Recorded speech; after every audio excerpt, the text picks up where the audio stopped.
এই বছর ধারণা করা হচ্ছে 1 কোটি মানুষ হবে।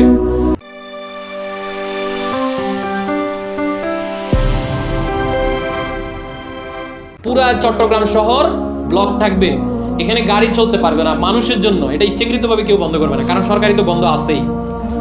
এরপর হচ্ছে আমরা ঈদ মিলাদুন্নবী কিভাবে পালন করতে পারি, আর দুই প্রোগ্রামের বাহিরেও যে ঈদ আছে, এটাকে সুপরিকল্পিতভাবে আমাদেরকে দীর্ঘদিন এই মুসলিম উম্মাহকে জানানো হয় নাই।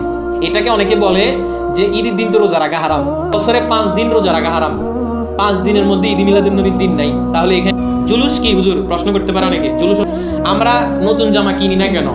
বছর 2024 সালের ঈদ মিলাদুন্নবীটা খুব চমৎকার। কেন?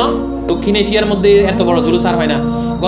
আর ঈদ মিলাদুন্নবীর দিন রোজা না রেখে অন্যান্য কর্মসূচি আছে।